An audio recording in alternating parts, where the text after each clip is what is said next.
早晨啊！今日係嚟到曼谷正式第一日啦，好熱啊！仲熱過青蛙係咪？冇錯。而家就出去行街嘅今日。蘇博。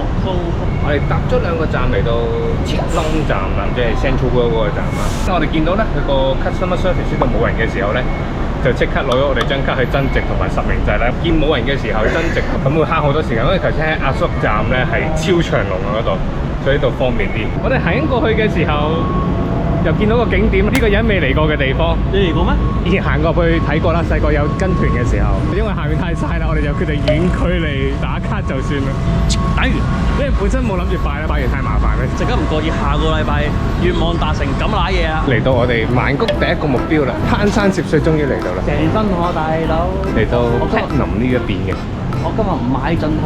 第一棟唔啱使，而家就穿過去第二棟，呢棟就似買衫啊。嗰啲男裝咧就會攝喺啲女裝鋪頭中間咧，係相對難揾少少。暫時未見到一間鋪頭，我哋想落手，好多嘢都 OK，但係曼谷而家係減價季啦，專櫃啲牌子咧，有啲減價貨半價、7折之後都差唔多價錢，所以我就覺得未吸引到我落手買嘢咯。短褲唔夠嘅情況之下，好似要買少少短褲。呢啲都 OK 嘅，着幾多就可以嘅。即係我哋係冇買到嗰2條褲嘅。最主要嘅原因係個阿姐唔想做生意，去翻 shopping centre買，希望大家會願意服務你咁啲。冇錯。呢間鋪佢係可以自己襯色嘅，咁你就同佢講你想點襯，佢就幫你一個襯出嚟嘅啦。咁佢有啲 sample 啦，咁你可以根據啲 sample 嚟襯又得，你自己諗你想點襯又得嘅。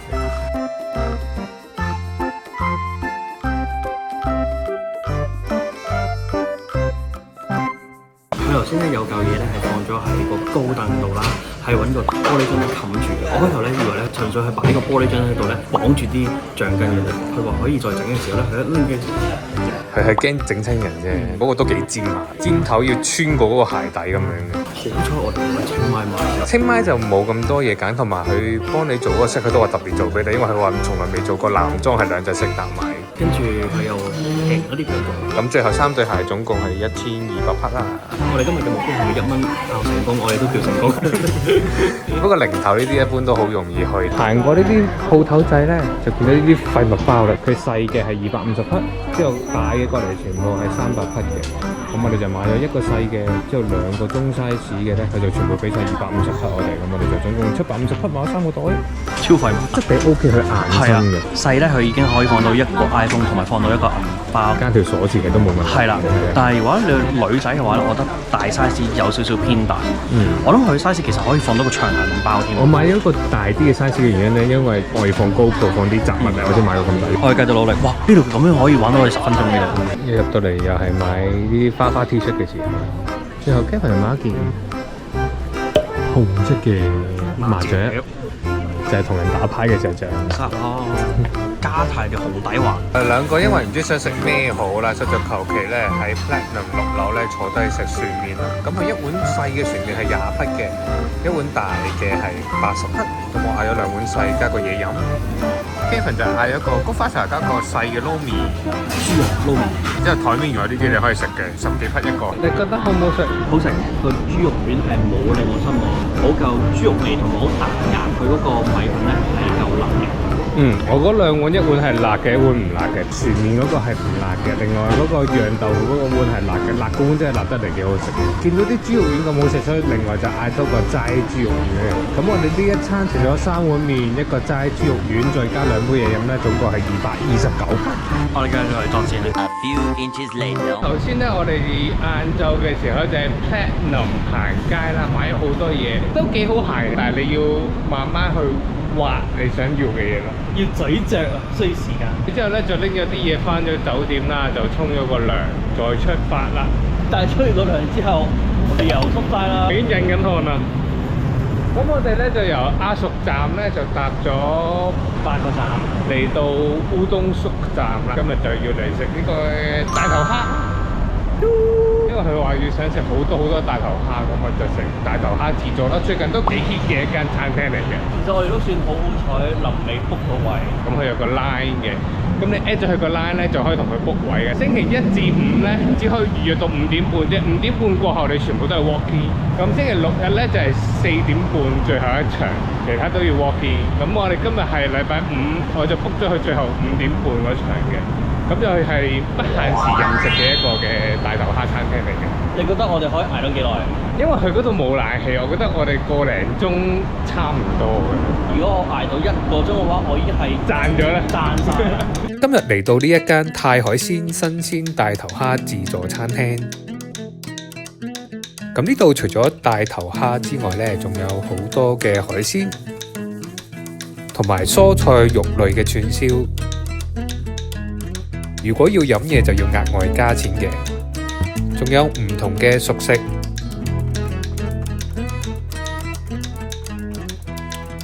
生果、甜品同埋雪糕都係任食嘅。咁大家呢，首先要拎個水桶加冰同埋水，再將游緊水嘅大頭蝦夾入去凍勻佢哋，最後再放上個火度燒熟佢就得㗎啦。燒完第一輪嘅大頭蝦係炭火嚟嘅，所以燒得比較慢嘅。我爭啲熱到唔想拍片添咯。佢有啲蝦膏，雖然話係自助餐，但係佢係有膏嘅喺度，超香呢個。有間冷氣房裏面有唔同嘅醬俾你，咁我就攞咗個冧尖師傅啦，諗到呢個應該都係辣嘅泰式辣醬，同埋攞咗啲青檸嘅，飲佢個冧尖師傅，超好食個醬真係，一定要點個海鮮醬，好好食。好得人驚啊！好耐未做咁多糕啦。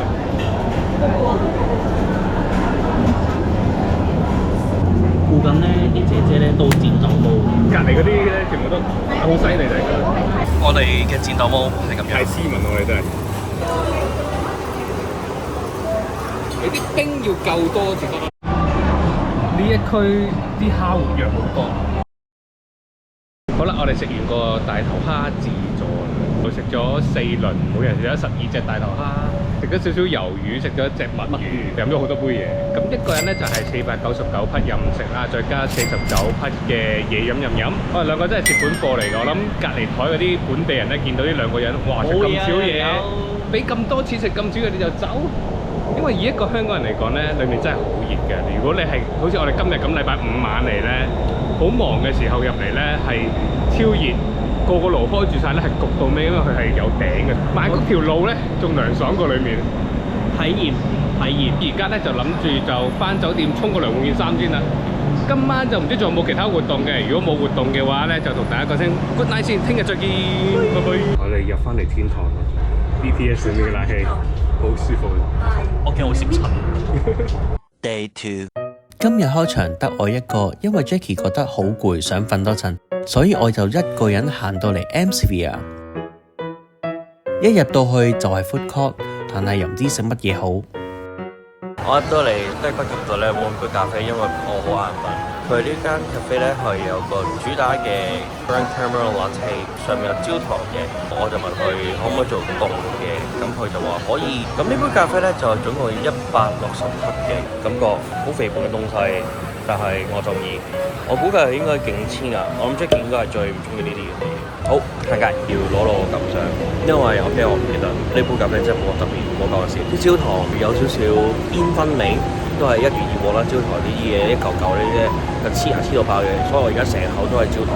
因為呢度太多嘢行，咁我就盡我能力錄得幾多啦。因為我唔係頻道嘅主人嚟噶嘛。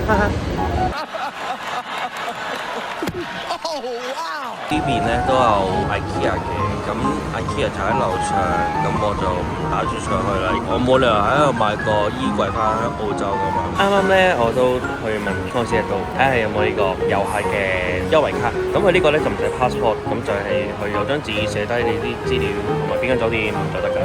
Meanwhile，星期六嘅下晝1點幾就嚟2點啦，我仲要出門口睇下而家曼谷開始幾塞車。而家喺亞屬區出邊，每一日都會塞車嘅地方嚟嘅啫。塞到起碼夜晚10點過後先做好少少。我啱啱咧就喺酒店攤到好晏先出嚟。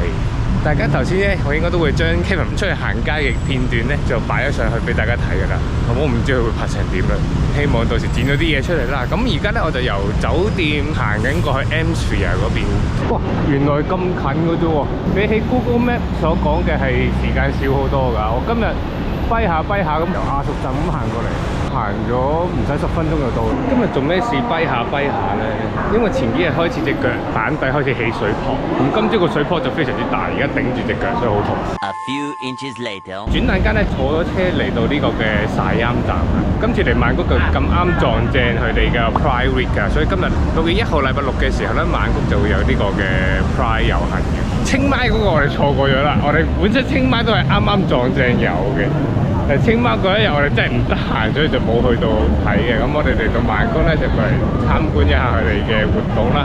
喺 YouTube 真係睇多睇人哋介紹呢啲活動，但係真係第一次去參加。悉尼都好似冇咁多嘢嘅感覺。一出到嚟Siam Paragon 同Siam Centre 中間嘅空地咧，佢起多咗棟嘢就係做 drag 嘅喎，裏面好多 drag queen，超多。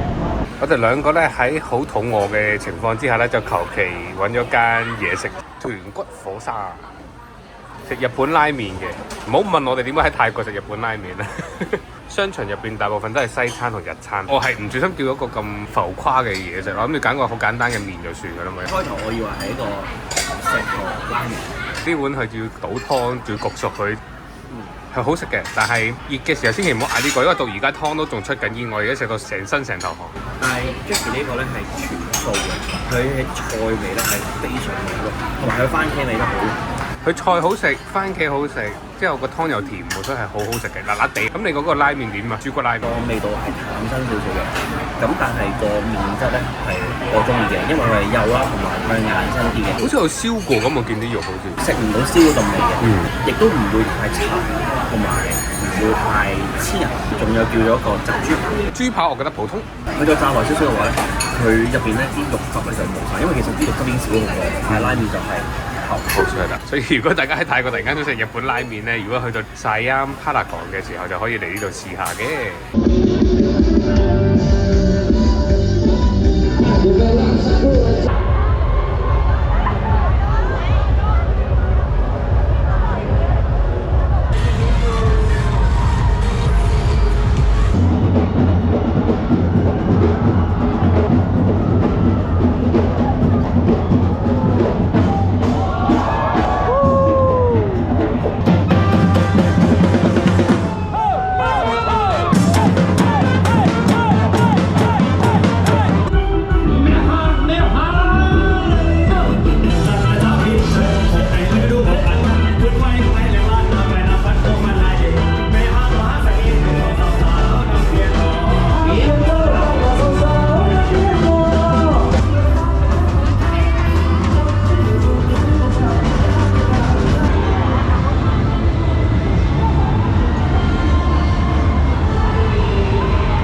終於體驗咗呢個 Bangkok Pride 啦，2個鐘啊，好攰啊！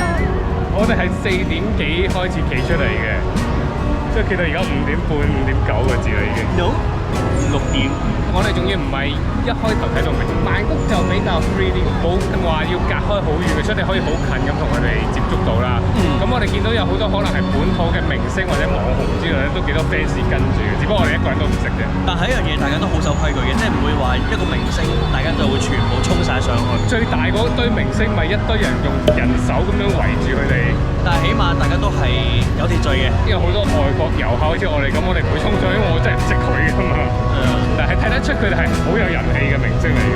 不過呢個遊行對我嚟講，呢個好好睇，因為我從來未睇過 Pride 呢個遊行嘅。咁今次我第一次次，我覺得呢個係幾值得睇，好有意思，同埋好有少少嘅感動嘅呢個感覺。今次真係咁啱得咁巧，清邁同曼谷都俾你撞正嘅真係。今次其實我哋發現呢一個遊行嘅時候咧，其實係好突然嘅。計劃呢個旅行嘅時候咧，佢未宣佈㗎嘛啲嘢嘅係我哋臨出發前過嚟2個月嘅時候，突然間發覺，咦，曼谷有 Pride 啫，望一望日子，咦，我喺曼谷啊！同埋最好一樣嘢，因為我哋 book 酒店嘅時候咧，我哋喺11月嘅。如果我假設我哋真係去宣佈咗嘅時候咧，咁啲酒店就真係貴啲啦。叫做體驗個亞洲區嘅 Pride 活動啊！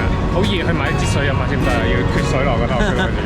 翻到嚟 M-Sphere 呢度食飯咧，聽同學見到呢度好似啲嘢好好食咁。咁我哋今日咧就揀咗呢一間 Co-Limited Thai Street Food，我哋就叫做韭菜餅，一個椰汁冬陰，佢個火燒到好猛烈，上埋嚟啦已經。我呢邊好危險。然之後叫咗個豬頸肉，叫咗個木瓜粟米沙律。呢間鋪頭因為始終係商場入邊，所以唔算特別平。夜晚呢個鐘數都好熱鬧，8點嘅時候。好啦，我哋食完呢一餐飯啦。正常冇乜特別，唔需要俾呢個價錢喺度食。